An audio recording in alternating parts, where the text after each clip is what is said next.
क्या आप भी जानना चाहते हैं कि अगर आपने सिटी फार्मा लिमिटेड कंपनी में 2021 से लेके आज तक हर साल एसआईपी की होती तो आपको ये कंपनी हर साल कितना डिविडेंड देती, कितना बोनस देती, आपका आज तक टोटल कितना डिविडेंड बन जाता, टोटल कितना कैपिटल गेन होता, आपको टोटल एनुअलाइज रिटर्न आपका कितना बनता, टैक्स कितना कटता और डॉलर में आपका कितना रिटर्न बनता।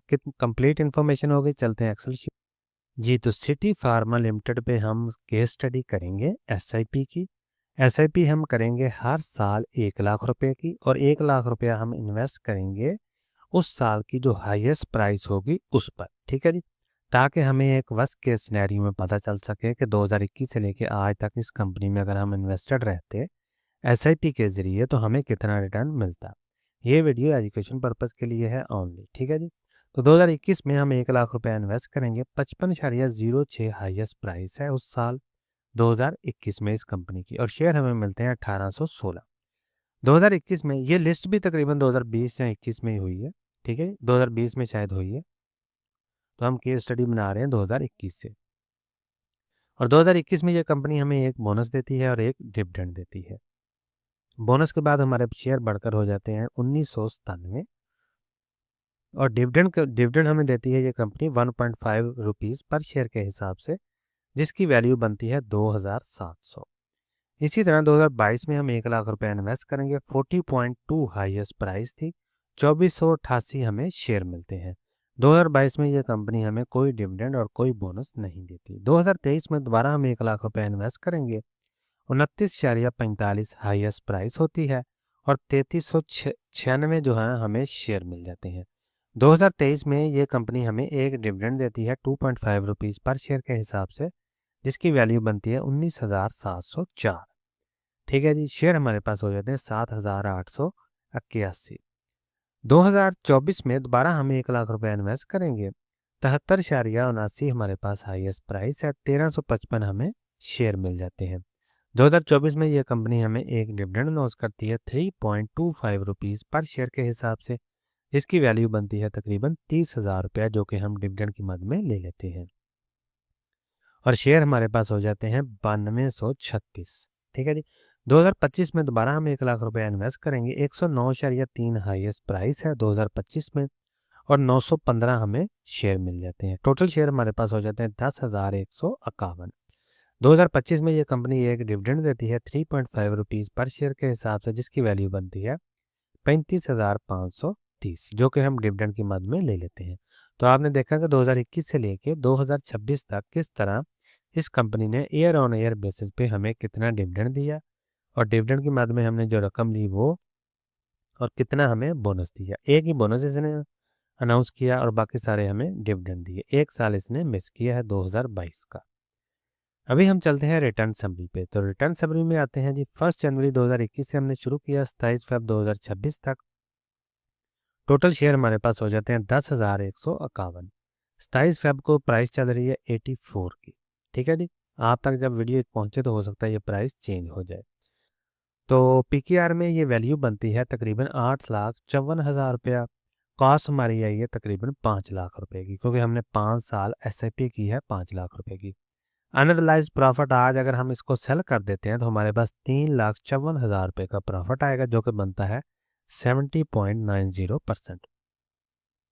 डिविडेंड की मद में हमने आज तक टोटल 87,000 रुपीज़ तकरीबन लिए हैं, जो कि बनते हैं 17.60%। टोटल गेन हमारे पास आ जाता है 4,42,000 रुपये का, जो कि बनता है 88.50%।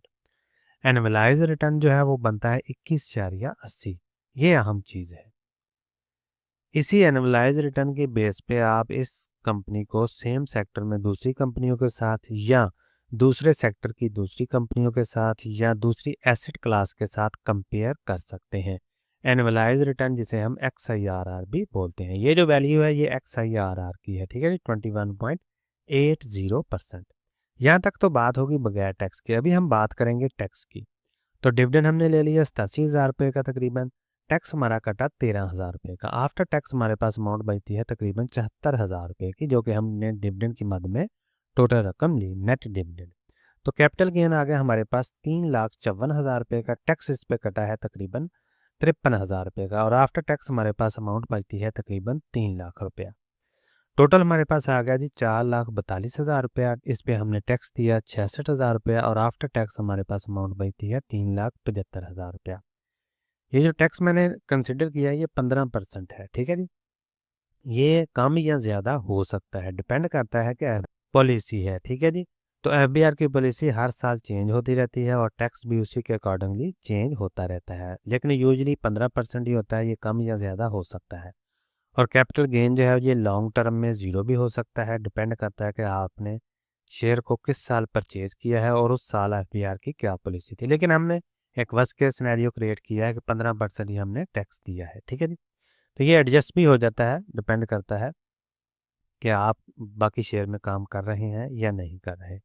दूसरा, इसमें मैंने एनसीसीपीएल की फ़ीस, सीडीसी की फ़ीस और ब्रोकर का कमीशन और कोई भी टैक्स हो वो ऐड नहीं किया, वो भी थोड़ी बहुत रकम बनती है।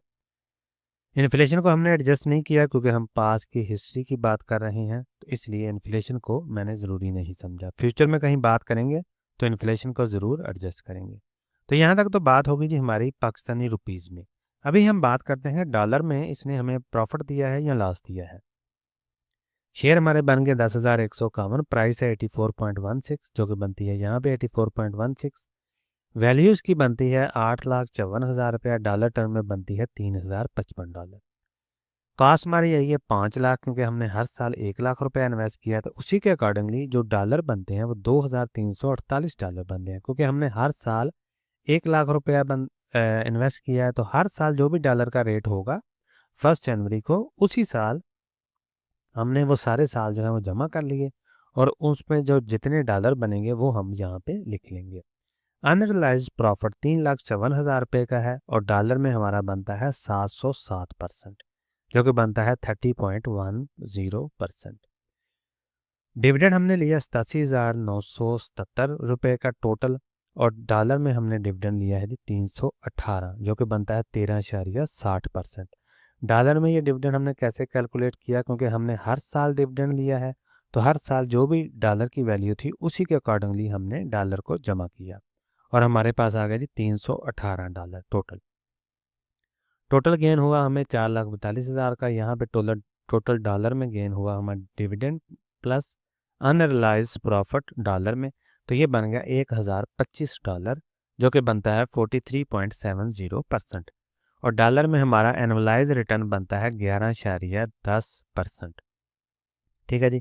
तो यहाँ तक हमने केस स्टडी की कि 2021 से लेके 2026 तक किस तरह इस कंपनी ने हमें ईयर ऑन ईयर बेसिस पे डिविडेंड दिया, टोटल हमारा कितना गेन बना, टोटल एनुअलाइज रिटर्न कितना बना, डॉलर में हमारा टोटल कितना रिटर्न बना, और डॉलर में हमारा टोटल कितना गेन बना।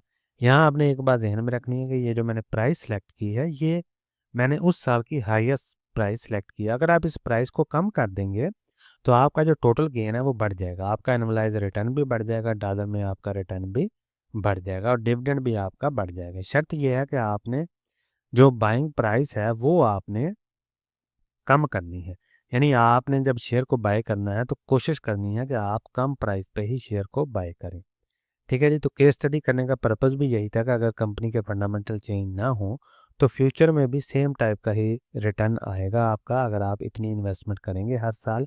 शर्त यह है कि कंपनी सेम टाइप की ही चलती रहे, इसके फंडामेंटल चेंज ना हो, रिटर्न भी सेम टाइप का भी आए, तो फ्यूचर में भी आपको इससे मिलता जुलता रिटर्न ही मिलेगा।